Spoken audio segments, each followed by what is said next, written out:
well. He's going to say a few words also about the Russian task force, and then Seb is going to go through the details. This may seem a little bit longer than we would normally do as an introduction, but there are 4 decisions that were made today, and it's important that everybody understands what sits behind each of those 4. So please bear with us, and the press release will be ready to be issued as soon as we've finished, or hopefully just before. Seb, over to you. Jackie, thank you. And in the words of the last 4 British Prime Ministers, I don't really intend to detain you too long, but I do have quite a level of detail here from the council meetings over the last 2 days. So first of all, good evening to those of you who are in our time zone. I recognise there are some of you on the screen that are in slightly less hospitable time zones, but thank you, each and every one of you, for joining us. As you know, the council has just had 3 days who will be hosting our 2024 World Athletics Race Walking Team Championships, and Torun in the Krakowian-Pomeranian region of Poland, who will be hosting our 2026 World Athletics Indoor Championships. Both countries, as you know, have hosted successful athletics events in the past, and we know they all have a strong athletic support and fans. So congratulations to those 2 cities. Yesterday, we also heard from the team hosting the World Championships later this year in Budapest, and they reported to us live from the stadium. It looked a lot different from when I was last there. And they did so on the 150 days to go.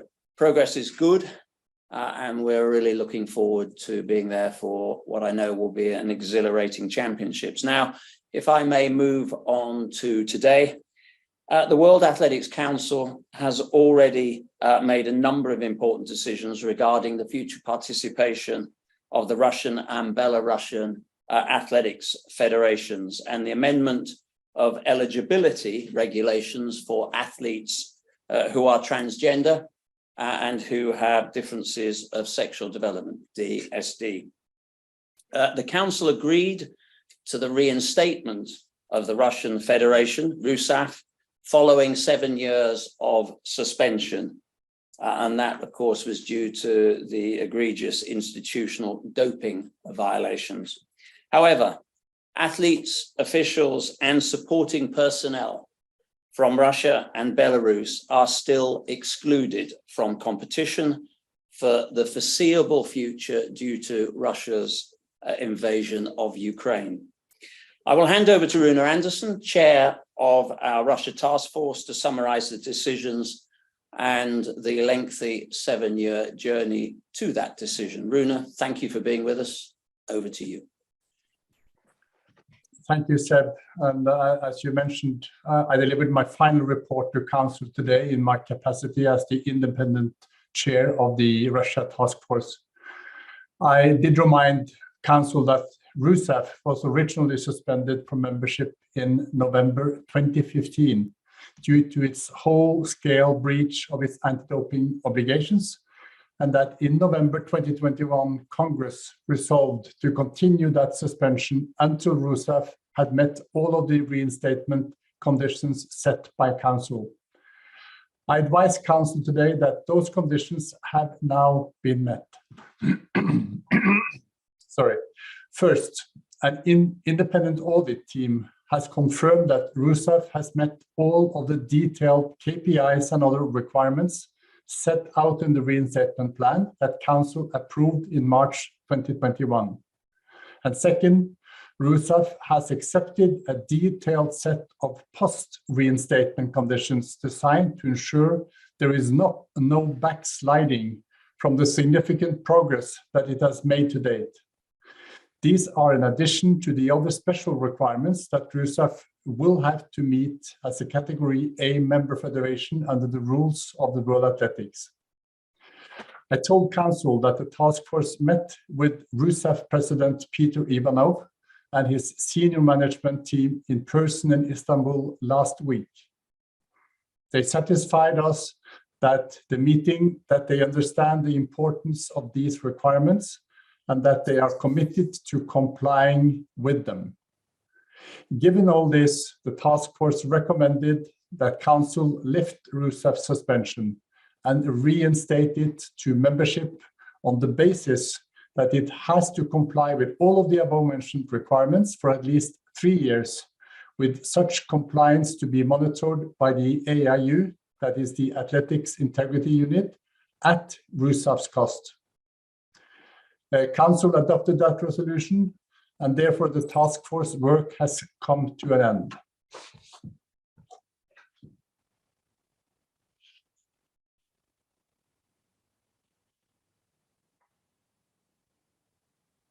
Thank you. Rune, have you finished? Yes. Great. Okay. Oh, Rune, Thank thank you. you. Sorry, I thought for a moment your screen had frozen. Rune, look, thank you for that. I'm sure there may be some questions that will come your way towards the end of the press conference, but let me just digress for a moment, because I'd just like to take this opportunity. I know I speak on behalf of all my council colleagues, and particularly those members of the task force, for the Herculean work that you and the team have done over the last 7 years. It's been exemplary, it's been painstaking, and I know at times it's been painful. This work was absolutely essential. It followed a process. And I like to think that those athletes that are going to be competing, I hope in future years in Russia, do so with the confidence of the rest of the sport. We still have some way to go. I think it is worth pointing out that alongside this reinstatement, there is a list of 35 special conditions to be applied for a period of 3 years. With a review at the end of that period to determine whether or not it is necessary to maintain those conditions as they are, or with variations for a further period. The Council then approved the recommendation to continue to exclude Russian and Belarusian athletes and officials from all our World Athletics Series events, World Championships, our Continental Tour meetings and other international competitions, and that is for the foreseeable future because of the invasion and the ongoing war in Ukraine. The full details of exclusion are included in the press release that will be issued at the end of this press conference. Both federations have 24 hours to respond to the Council's decision for Council again to consider.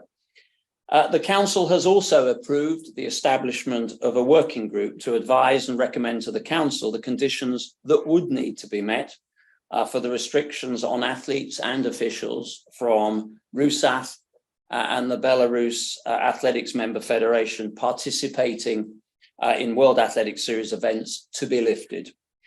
This will be set up in the next few weeks.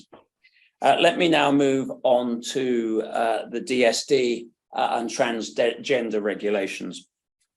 The World Athletics Council has today taken the decisive action to protect the female category in our sport, and to do so by restricting the participation of transgender and DSD athletes. The decision was taken in consultation with a number of stakeholders, including 40 member federations, our coaches, our athletes, and through the Athletes Commission, as well as a range of other community groups, including trans groups, UN experts, the International Olympic Committee, and para athletics. Let me, if I may, start with the transgender athletes. The majority of those consulted stated that transgender athletes should not be competing in the female category. Many believe there is insufficient evidence that trans women do not retain advantage over biological women, and more evidence than any physical advantages have been ameliorated before they are willing to consider an option for inclusion into the female category. Unlike DSD athletes, There are no transgender athletes competing in international competition in athletics, and no observations therefore exist from the front line, in our case, the field of play, across the different disciplines that are specific to our sport, i.e. endurance running, sprints, throws, jumps, and road events. Where the science is insufficient to justify maintaining testosterone suppression for transgender athletes, the Council agreed it must be guided by our overarching principle, which is to protect the female category. We cannot, in all conscience, leave our transgender regulations as they were at 5 nanomoles per litre for at least 1 year, when we were unsure about the impact of doing so across all our disciplines. So we need to know more, and we need to know more now. The Council has agreed to exclude male to female transgender athletes who have been through male puberty from female world ranking competitions from March the 31st this year. However, in order to do further research into our transgender eligibility guidelines, we will be establishing a working group whose remit will be to consult specifically with transgender athletes to seek views on competing in athletics, to review and maybe commission additional research where there is currently limited research, and to put forward recommendations to Council. The working group will include an independent chair, up to 3 Council members, 2 athletes from the Athletes Commission, a transgender athlete from athletics, 3 representatives of our member federations, and representatives of the World Athletics Health and Science Department. Let me, if I may, now turn to our DSD eligibility. The World's Athletics Council today decided to reduce the testosterone threshold for DSD athletes to 2.5 nanomoles per litre across all our events. We have DSD athletes competing in the unrestricted events in our sport, and we have 15 years of data, observations, and information directly from our own sport and, of course, our DSD athletes. As far as our medical manager is aware, there is no relevant athlete, by that I mean DSD athlete, in jumping or throwing events. Among the 13 athletes the medical manager has been in contact with and that we mentioned in our consultation paper, all have declined testosterone suppression or a complete medical assessment. Because of this, they have not been eligible to compete in the restricted events since 2019. Of those athletes still competing in the unrestricted events, around half are competing in running events over the mile, and the other half are competing in distances below 400 meters. We want to give the DSD athletes who are already competing in our sport, i.e. in the unrestricted events, all those outside of 400 to 1 mile, the opportunity to resume competition. But our scientific advice is that 6 months is the minimum period necessary to ensure their naturally high testosterone levels are no longer giving them an advantage over biological women. These interim provisions are only for athletes who are currently competing in non-restricted events, throwing, jumping, running below 400 meters or beyond the mile. The interim provisions do not apply to the previously restricted events. The 6-month duration chosen for the interim provision is a compromise to provide and allow the relevant athletes who previously competed in unrestricted events an opportunity to compete in compliance with our DSD regulations that were approved today. The 6-month period is in line with the required suppression for the current DSD regulations, and according to the available science, it is enough to bring hemoglobin levels, a key determinant of performance, from natural male levels to normal female levels. It is unlikely to be sufficient to reduce enough performance advantage in the power strength-based disciplines. Therefore, we believe that the interim provisions are likely to level the playing field in running events beyond the mile where 55% of our identified relevant athletes compete. It is likely to still be insufficient to reduce the unfair advantage the relevant athlete experiences in sprinting events, where 45% of the identified relevant athletes are currently competing. DSD athletes who have been competing in the unrestricted events can apply to benefit from a reduced 6-month period to maintain testosterone levels under 2.5 nanomoles per litre, provided they apply and suppress their testosterone level to 2.5 nanomoles per litre before 1 July of this year, 2023. So none of these athletes will be eligible to compete in the World Athletics Championships in Budapest in August. They will be eligible to compete in other events after that 6-month period, including the Paris Olympic Games next year, if and only if they maintain their testosterone at the required level. I know there is a lot of detail there, but I'm going to hand over to Jackie at this moment. Thanks. If you can put questions in the chat, it's going to be a lot easier than just identifying everybody and then unpinning you or allowing you to speak. So if we can do that, that would be better. Zeke, I see you've had your hand up for ages, but can you type as quickly as you speak, hopefully? And Rob, I know you just asked that question.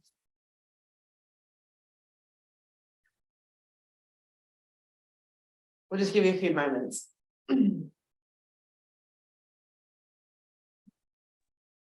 All right, I'll type it now, Jackie. Hi, Martin.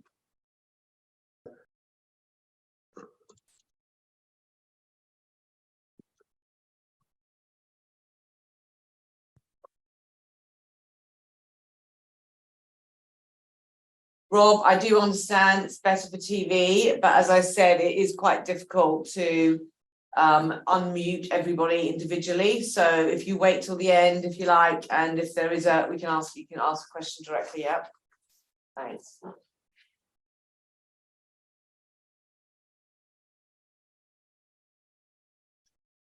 Okay, see. So hi Seb, how do you feel about the IOC trying to allow Russians to compete as neutrals despite Ukraine war still going on?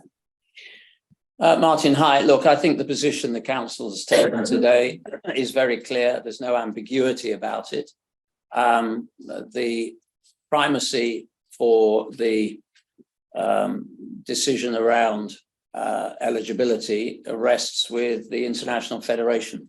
That is something that was agreed at the Court of Arbitration when we were last there over the Russian doping violations. It is accepted by the International Olympic Committee, and that is what we have decided today, that we felt it was in the best interests of our sport. So we determine eligibility, and for our World Championship events, for the foreseeable future, the exclusion remains. Okay, Eddie, regarding regarding Russia and Belarus, is World Athletics consulting with trying to get in sync with the IOC program? Eddie, I think the decision that was council made today was actually the opposite of what the IOC is trying to do. Rachel, is it still World Athletics' position that Russia will need to leave Ukraine in order for its athletes to be allowed to compete in international athletics? Well, that was my instinct in Rome at our council meeting when I got asked that question before Christmas. It remains my instinct, but I think that will also fall firmly within the remit of the working group that will want to look at that process. I'm very keen to establish that working group, the working group that Runa Anderson chaired so ably into the doping violations in Russia proved to be a really good process. We were much stronger for that process, and we got to where we wanted to. When it comes to the working group here, clearly they will want to make those types of decisions. What are the metrics by which those athletes can come back into competition? But the council, on the basis of what we know now, were very clear that this was not the right moment. But I do think having a working group chaired independently that can now start looking at what that process going forward might look like and what it would take to remove that exclusion from athletes and officials in Russia and Belarus. Okay, thank you. Alex has got a question, which I might just answer if that's right what you said. Bit confused over DSD. Can they compete in the restricted events if testosterone levels meet the new criteria? So in the restricted events, DSD athletes need to take their testosterone, suppressed testosterone 2.5 for 2 years. So it's the provision, the special provision that does not apply to the restricted events, it only applies to the unrestricted. Is that clear, Alex? I'm sure you'll tell me if it's not. Mark, I don't remember you've officially said if you'll run for a third term, Seb. I haven't, but I'm very happy to declare that I will now. But you'll be pleased to know there are not too many shocked faces around the table. Okay, Sarah, hi. Thanks for making the time to clarify the Belarus policy. If Belarusian athletes are excluded from World Athletics events, i.e. World Championships, are they ineligible to seek qualification to the Paris Olympics? Yes. Thanks, Seb.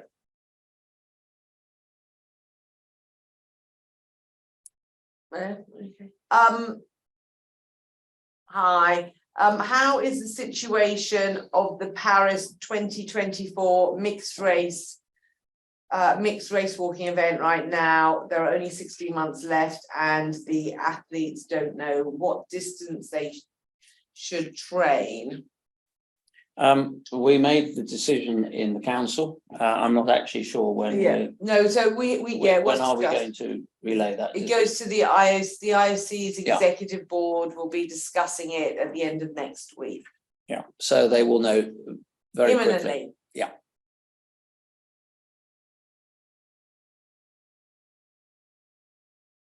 Rob, I've been told by our IT that we can unmute you so you can ask a question. Sure. Hi, sir. Hi, Rob. Hi there. Is this the most difficult decision you've had to take, excluding trans women from events? Look, none of the decisions that we've made in this council have been easy decisions. I mean, actually, if I may say so, that has been the hallmark of the last two councils. We've been prepared to tackle these issues head on. In the past, they'd have been allowed to drift or kicked into the long grass. That's not the nature of my leadership here, and it's certainly not the instincts of my council. So look, we entered, as you know, we entered a consultation some months ago. We did so because we wanted to provoke debate. It was really important that we heard from all our stakeholders, including the athletes, the coaches, the member federations. My goodness, we heard from them. So the judgment that we took once we had sifted our way through that consultation was, I believe, in the best interests of our sport. The working group, however, is very clear that, you know, we want to be able to discuss and communicate directly to the trans community. I'm going to ask a transgender athlete to chair that working group. We're not saying no forever and prevailing, understanding, changing science. But I think our instinct was that while there is uncertainty about that science, it is not as robust as the science and the information, the data that we have on the 15 years of work that we've been doing on the front line with DSD athletes. And where that science wasn't as robust as in DSD, we decided that it was impossible to maintain the transgender regulations at the level that they were. And I think that is the right decision. But we are very clear that that working group will look at any prevailing or changing or furthering of our understanding in that space. We don't know enough. We do now need to know more. and that is the journey that we're on. But we weren't prepared to risk the female category on that basis. There are athletes now who feel excluded and discriminated against. What is your message to them as they feel this pain, perhaps? The decision that the council made is a primarily principled-based decision, and that is the overarching need to protect the female category. This is what our sport is here to do, and I think the council has done that today. Rachel, I've got a question from you. Does World Athletics anticipate its policy on transgender athletes will remain the same as it's been announced today through the final qualifications and trials for the Paris Olympics? Yes, it will. Okay, any further questions? Sorry, I know it's easier to speak, but it's a bit of a challenge for us to unmute individuals, so.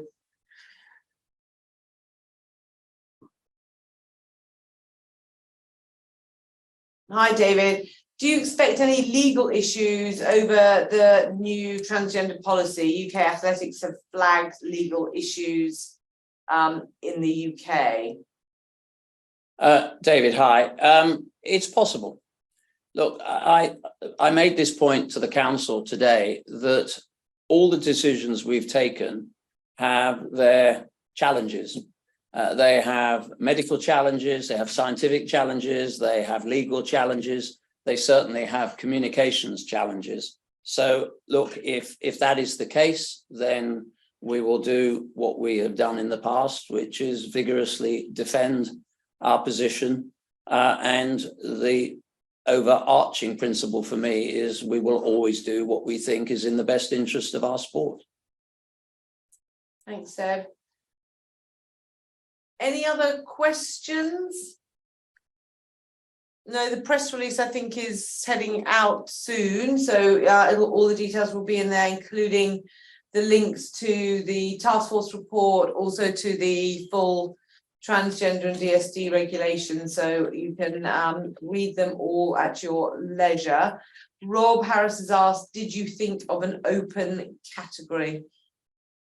That was part of the consultation. Various conversations came back, various overtures, but we think at this moment we have reached the right, we've got the right approach, and that's where we are. Okay, Sarah, Sarah, hi. Have you spoken with the IOC and or Thomas Bach about the decision to exclude Russia and Belarus from athletics events? And if so, what's been the substance of your conversation to that point? Look, I've had ongoing dialogue with the International Olympic Committee. I am, after all, an International Olympic Committee member. And that dialogue has been, been running actually since the illegal invasion of Ukraine. I will be attending meetings on Monday with fellow IOC members, and actually soon after that wearing my International Federation hat as well. So there will be plenty of opportunities, but I think you can probably conclude the IOC is not in any doubt about where I sit on that issue. Thank you. And that was the same question from David. Any other questions? No? Hold on. Yes, hi, Mark. Did Sergei Bubka attend your meeting, and what was his position about Russia? Sergei did attend the meeting, and I think you can conclude that he was on the majority view on the exclusion of Russia or Belarusian athletes.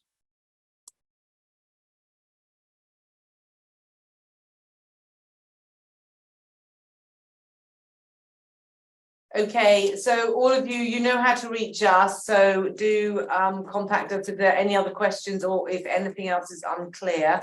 And as I said, the press release will be hopefully hitting your inboxes in the next few minutes. So thank you for your time and your patience, and please do come back to us if there is anything unclear.